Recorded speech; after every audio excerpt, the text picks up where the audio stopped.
What is end-of-life planning and why do we do it? Why do we do end-of-life planning? I think there's a couple reasons. One is for our families, so that they don't have to be confused and trying to figure things out when they're not feeling able to do that, right? They're going to be grieving. Also, it gives us peace of mind. We feel good because we've left everything in order. 그리고 임종 계획을 이란 말을 사실 듣기가 쉽지는 않은데요. 그래도 이제 내가 지금 아직까지 내가 뭐 죽을 날을 기억하고 그런 부분은 아니지만 그래도 내 마지막 순간이 어떻게 될 부분에 대해서 그에 대해서 절차가 어떻게 될지에 대해서 지금 내가 살아있고 어떤 계획을 할 수 있을 때 미리 계획을 해두시는 게 나중에 가족분들을 위해서 또 남은 자들을 위해서도 건강하게 할 수 있는 부분이기도 합니다. 제일 먼저 이제 준비를 해야 되는 부분은 이제 유언장 유서, 위임장, 대리인도 지정해 두시고 그리고 사전 의료 지시서도 받으시고 또 그에 대한 절차를 받는데요. 특별히는 이제 유언장이나 유서를 준비를 해두는 부분이 제일 중요한 부분이기도 합니다. 특히 캐나다에서는 이제 사망을 하고 나서 어떤 유언장이나 유서가 없을 경우에 그분이 가지고 있는 모든 재산은 정부적으로 넘어가기 때문에 그 부분에 대해서는 미리 내가 내 재산, 내 집 그리고 분리해서 그 부분을 누구한테로 옮기겠다. 그러면 사회에 관원하겠다. 그런 부분들을 유서가 정해져 있어야만 모든 본인의 재산이 정부로 넘어가지 않고 또 유용하게 써질 수 있다고. 제일 먼저는 그 다음으로는 또 중요한 게 파워 오브 어토리티를 지정해 두는 건데요. 또 이건 파워 오브 어토리티는 사람이에요. 위임장이라고 하지만 위임장을 리갈리 만들어서 누구한테 이 사람한테 내가 리갈적인 부분을 위임하겠다는 그런 내용이에요. 그래서 위임장을 써두시는 게 좋고 위임할 사람 그리고 리갈리 또 정해서 가지고 있어야 되시고 그리고 대리인 지정 계약 같은 경우에는 그 헬스 관련해서 건강 부분 관련해서 어떤 또 케어라든지 다른 부분에서 이건 또 파워 오브 어토리티가 모든 걸 다 한다고 생각하는데 또 그 부분에 법적으로는 또 대리인이 따로 지정이 되어져 있어야 건강에 관련한 결정을 할 때 이렇게 도움을 받을 수 있습니다. 그리고 사전 의료 지시서 같은 경우에는 이거 같은 경우에는 파이널 디시전을 나중에 돌아가시기 전에 내가 어떻게 할 것인지 그러한 부분들을 같이 사실을 미리 말씀을 두기 가족분들과 얘기하기가 쉽지는 않은 부분이지만 이러한 부분들을 가족분들하고 같이 얘기하든지 본인이 또 설계를 해서 준비해 두시는 부분입니다. 그 외에도 준비해야 될 부분은 아까 먼저 슬라이드에서 퓨너럴 같은 경우에는 이제 가족분들과 미리 어떻게 장례식장에서 어떤 음악을 어떻게 할 건지 뭐 그런 부분에서 미리 또 플랜해 두시고 그리고 또 만약에 집에서 내가 마지막 순간을 보내고 싶다. 그런 경우도 원하는 경우에 가능하고 그 부분에 대해서는 본인들의 의사와 같이 이렇게 상의를 하셔야 돼요. 상의를 하셔서 그 폼이 있는데 그 폼을 작성해서 가지고 계시는 경우에는 집에서 사망하는 거에 관해서는 또 그것도 준비를 또 하셔야 되고 그리고 인슈런스 보험 같은 경우에도 혹시나 또 RESP를 타고 계신다. RRSP를 타고 계신다. 그럴 경우에도 미리 점검해 두시고요.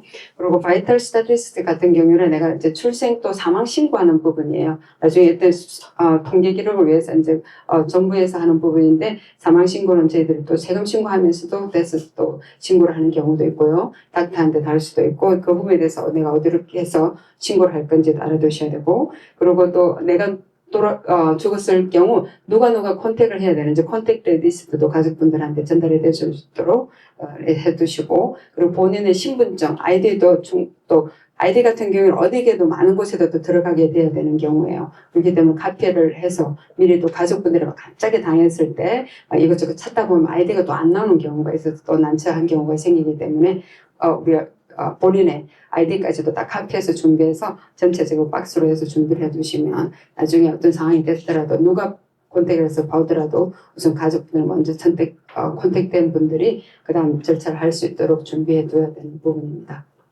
정말 중요한 리스트인데요. 어떤 경우에는 저희들도 보면 어르신들이 은행라든지 다른 이게 비밀번호를 몰라서 액세스가 안 돼서 너무 난처한 경우가 생기는데 본인들이 가지고 있는 그 패스워드가 각각이 다를 거예요. 그렇죠? 그런 부분에 대해서 어디든지 또 리스트를 해 두셨다가 가족분들이나 접근할 수 있도록 충분히 그런 리스트를 해 주셔야 되고, 그리고 애완동물을 가지고 계신 분들은 애완동물을 나중에 어떻게 할지 그 부분에 대해서도 충분히 플랜을 가지고 계셔야 됩니다.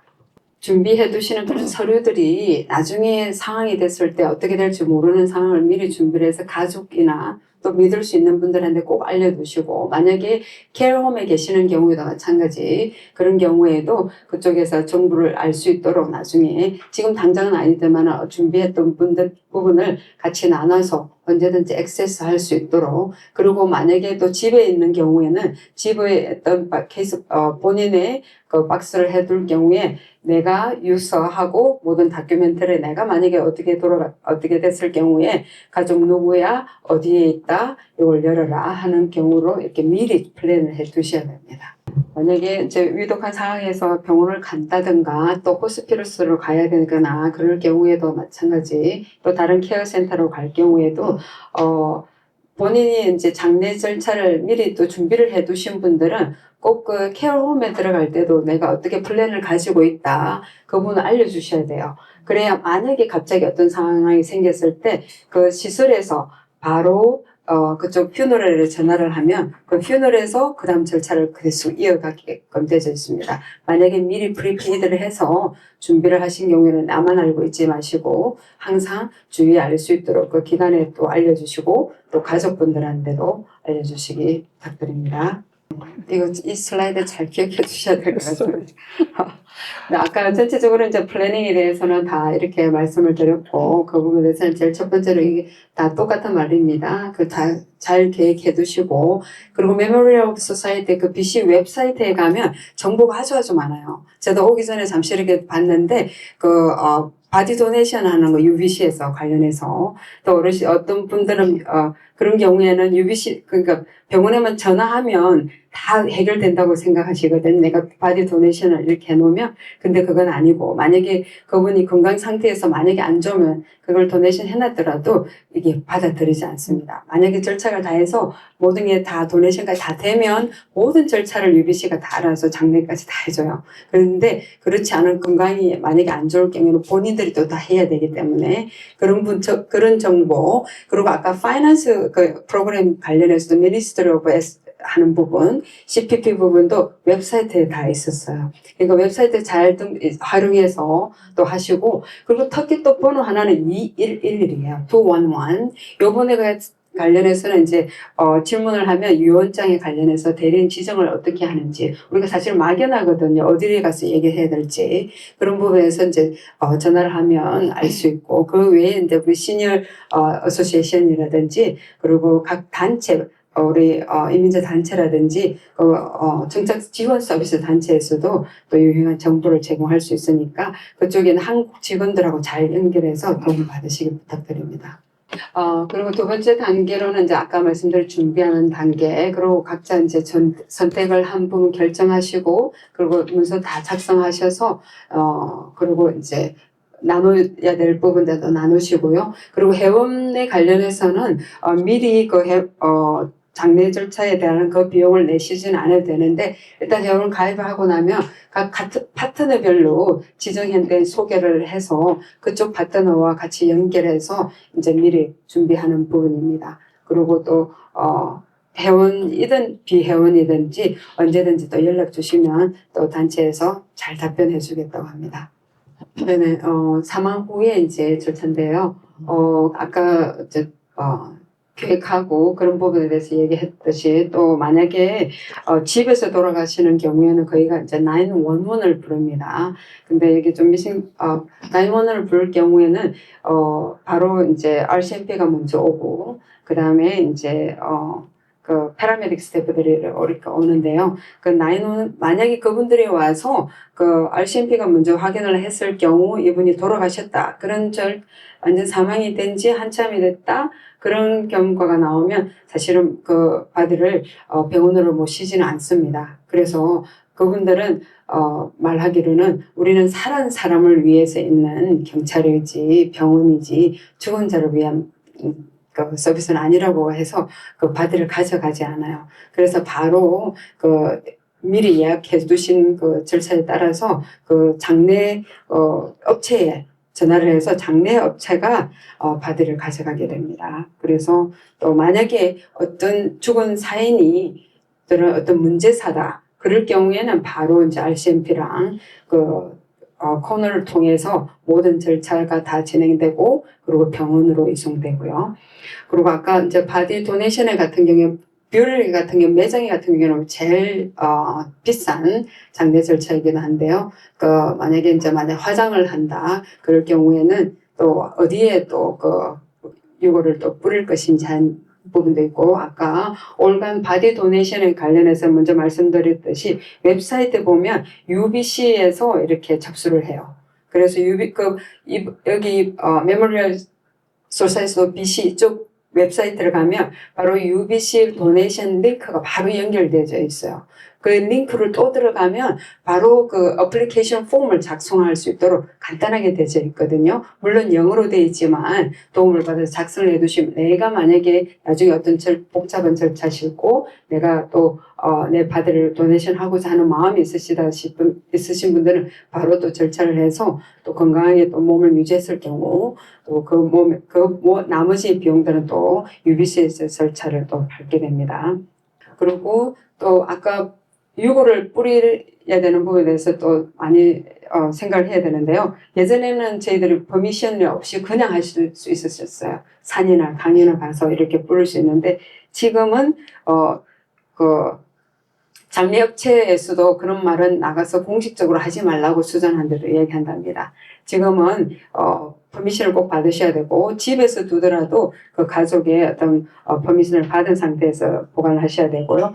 지금은 이제 멀리 배를 타고 가서 이제 버리는 거는 아직까지 괜찮다고 하는데 그래도 일단 그거에 대한 부분은 나중에 장례업체들이랑 같이 한번 얘기를 해서 나누시기 바랍니다. 마지막으로 이제 시신이나 유골을 다른 나라로 보낼 수 있는지에 대한 질문인데요. 그 답변은 보낼 수는 있습니다. 근데 굉장히 비싸다고 하네요.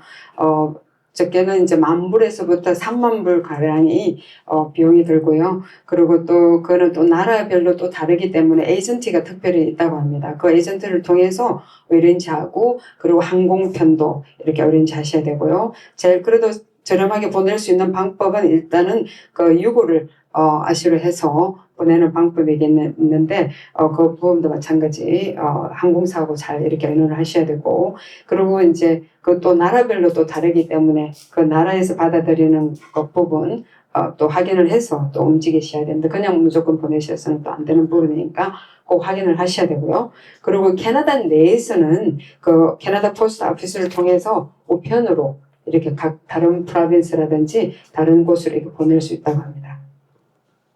다른 나라에 갈 때 들고 가는 건 안 되는데. 그러니까 다른 나라 갈 때 아시를 들고 갈 수는 있는데 네네. 근데 그 부분 항공편에 이제 허락이 또 있어야 되는 부분이니까 미리 에이전트를 통해서 그 항공사하고 연락해서 그 부분에 대해서 허락을 받은 상태에서 가져가셔야 돼요. 몰래 가져가시면 안 돼서 몰래 가져가시다가 발각될 경우에는 큰 벌금이 나올 수 있기 때문에 꼭 미리 알아보시고 항공사하고 어레인지 해서 가져간다고 해야 되고 항공사 돈 때문이 아니라 그 룰이 있다고 그래요. 나라에서 왜냐면 시체이기 때문에 그러니까 화장일 됐어도 그 아시 그 자체는 사람의 물건이기 때문에 그냥 일반적으로 왔다 갔다 그냥 물건처럼 들고 갈 수 있는 상황은 아니에요. 그렇기 때문에 그 아시에 대한 내용도 다 보고를 해야 되고 항공편에도 인포메이션을 하셔야 되고 그쪽에 한국에 또 가서 또 다른 지역에 가서 그쪽에서 어떻게 받아들이는지도 알으셔야 돼요.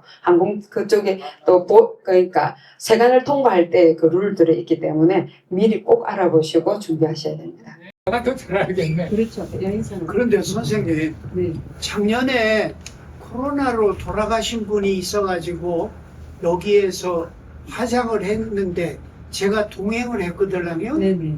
그냥 물이 소의 폭발물이 아니고 뭐 배터리가 아니고 뭐 이런 식의 어떤 규정에서만 벗어나면은 가방에 들고 기내로 갖고 갔는데 그 보고 없이요? 예. 그러면 우리가 볼 때 여기 입국할 때 검열을 하는 칸에 그런 게 들어와 있어야 돼. 당신 유구를 갖고 오니까 그게 없잖아요. 그러니까 지금 선생님이 말씀하시는 것도 일리가 있을런지는 모르지만은 좀 더 자세하게 물어보고 알려주셔야 돼요. 그래도 아시기 때문에 그 유골이기 때문에 그거는 꼭 복원을 하셔야 돼요. 복원을 하시지 않고 만약 그래도 일단은 그 다른 해외에서 우리 사람도 패스포드가 있어야 가야 되듯이 유골도 마찬가지 어떤 그 유골 그분에 대한 정보 없이 그냥 들어가서 나중에 물론 지금 들어가실 때는 그냥 들어가셨지만 그거 없이 만약에 나올 때라든지 아무튼 내가 며칠 전에 왔는데 네네 그런 물어보는 항목은 없던데요. 그러게요. 아직 그 부분에 대해서는 이게 업데이트가 안 돼서 그런 것 같은데 그래도 미리 항공편에 정확하게 알고 그렇게 가져가셔야 될 것 같아요. In his case, and he had been last year, it's by the corona, someone who passed away, and then he made ashes, and brought it like a carry the bag without any given notice to the airline. Is that okay still? He didn't have any information. Did it work? Did Nobody knew about it because there is no question about it. So technically, I think that you need, I think many airlines will ask for a certificate that the box that you're carrying the ashes in will not spill the ashes, like that it's a complete box that's very closable. So I think that's one of the common things that I've heard that the airline asks for. So it's good that you took them on and you were able to get them where you wanted. But I think usually there's at least some forms and a certificate that need to be secured before they'll let you on. But like you say, if you went on without telling them, they didn't catch it. So but they could have, made it trouble for you. Depending on the airline, the different airlines are different. I just often look at Air Canada to kind of get a general idea, but yeah. 네네. 일단은 선생님은 너무 럭키하게 잘 다녀오셔서 너무 다행입니다. 그리고 이렇게 보면 기내 반입 권장에서 유골함을 위탁 수화물보다 기내에 반입하는 것은 더 안전하긴 한데요. 붙일 경우 또 파손이나 위험이 없기 때문에 그렇게 가져가는 경우인데 또 확실하게 항공사에 확인할 핵심 사항은 유골함, 운반에 필요한 절차 및 제한 사항, 그리고 서류 준비 사항, 그리고 기내 반입 가능 여부 등에 대해서는 항공사에다 얘기해야 되고 그리고 아까 우리 수잔이 얘기한 것처럼 그 서티피케이션 따로 이렇게 받아서 가져가셔야 돼요. 그러니까 이번에 잘 다녀오신 게 너무 다행이고 혹시라도 앞으로 그런 경우에는 꼭 혹시라도 이거는 정말 중요한 부분이기 때문에 그냥 가깝게 작게 생각할 건 아닌 것 같습니다. 환경 친화적인 장례 관련해서 이제 기본으로 5가지를 뽑아보면 일단 방부 처리를 하지 않고 보여주시는 대로 그리고 직접적으로 이제 매장을 하는 부분이 오히려 아무 그 마커 없이 이렇게 하는 부분이 제일 좋긴 한데요. 그리고 또 이때 이 앞전에 먼저 시작하기 전에는 이게 화장이 오히려 간단하긴 한데 모든 게 뒤처리도 간단하긴 한데 사실 이거 환경적으로는 권장할 부분은 아니라고 이렇게 말씀드리네요. 태우면서 또 이게 매연이라든지 뭐 그런 냄새 때문에 더 부분도 있고 환경적인 건 아니지만 방부 처리 없이 자연 몸 그대로 이렇게 하는 게 제일 좋은 방법이긴 한데 그래도 이제 매장할 경우에 또 땅을 또 차지해야 되는 부분이 있기 때문에 또 그런 부분도 같이 또 연구를 해야 되는 부분입니다. 그 설명드리기 지금 BC에서 아직 지금 새로운 프로세스 장례 절차를 지금 소개를 하는데요. 아직 법적으로 증명되지는 않았습니다.